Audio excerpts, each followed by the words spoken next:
5 feet जमीन के नीचे गाड़ देंगे। दोस्तों, बरसों बाद किसी बेबाक इंडियन आर्मी चीफ के मुंह से देश ने ऐसी हुंकार सुनी थी।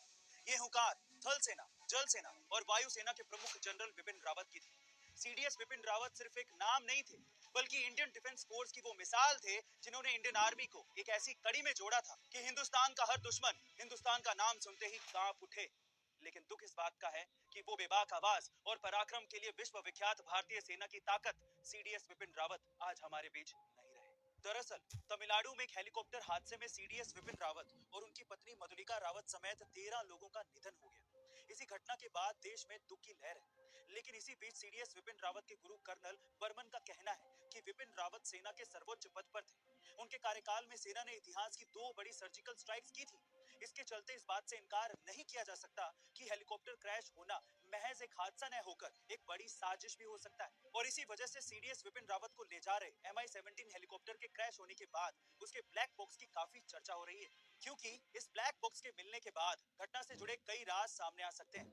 लेकिन सवाल ये उठता है कि ब्लैक बॉक्स आखिर होता क्या है। देखिए, सीधी भाषा में अगर समझने की कोशिश करें तो किसी भी हेलीकॉप्टर की दुर्घटना का पता लगाने के लिए ब्लैक बॉक्स का इस्तेमाल किया जाता है। ये ब्लैक बॉक्स असल में हेलीकॉप्टर की उड़ान के दौरान उड़ान की सारी गतिविधियों को रिकॉर्ड करता है। इसी वजह से इसे FDR यानी कि फ्लाइट डेटा रिकॉर्डर भी कहते हैं।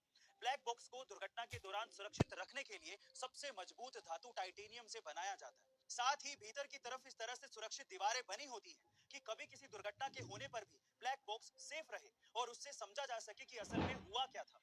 दरअसल जनरल विपिन रावत एक ऐसे रोबदार और लीडर किस्म के इंसान थे जिनके नाम से ही दुश्मनों के दिल में डर पैदा हो जाता था। जनरल विपिन रावत का जन्म उत्तराखंड के पौड़ी में हुआ था और उनके पिता भी भारतीय सेना में अपनी सेवा दे चुके हैं, जिनका नाम लक्ष्मण सिंह रावत था। जनरल विपिन रावत के नाम पर बहुत सारे पदक और सम्मान हैं। उन्होंने अपने 40 वर्ष के कार्यकाल में अपने आक्रामक रवैये से दुश्मनों को धूल चटाई है। दरअसल जनरल बिपिन रावत का ये मानना था कि पाकिस्तान भारत का नंबर 1 दुश्मन नहीं है, बल्कि भारत का नंबर 1 दुश्मन चीन है। भारत को आने वाले समय में 2 मोर्चों पर दुश्मनों का सामना करना पड़ सकता है, क्योंकि चीन सुपर पावर बनना चाहता है और इसके लिए वो दक्षिण एशिया और हिंद महासागर में अपनी पकड़ मजबूत कर रहा है। म्यांमार और बांग्लादेश में चीन की घुसपैठ भारत के लिए राष्ट्रीय हितों के हिसाब से ठीक नहीं है, क्योंकि ये भारत को घेरने के प्रयास है। इससे आने वाले समय में एशिया में भारत के लिए खतरा पैदा हो सकता है। बिपिन रावत ने यह भी कहा था कि पाकिस्तान ने जिस इलाके पर अवैध कब्जा कर रखा है उसे पाकिस्तान नहीं बल्कि आतंकवादी चलाते हैं। पीओके आतंकियों के द्वारा नियंत्रित देश है। सीडीएस विपिन रावत का यह भी मानना था कि पाकिस्तान आगे चल के भी जम्मू कश्मीर में छद्म युद्ध जारी रखेगा। यही नहीं, वो पंजाब समेत देश के बाकी हिस्सों में भी समस्याएं पैदा कर सकता है। दोस्तों, जनरल विपिन रावत जी ने चीन और पाकिस्तान जैसे नापाक इरादे रखने वाले पड़ोसियों से बड़ी चुनौतियों के बीच भी देश की सुरक्षा की।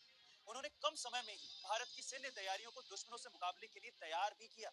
जनरल विपिन रावत जी के हेलीकॉप्टर दुर्घटना की वजह से अकस्मात निधन पर हमें खेद है। ऐसे वीर योद्धा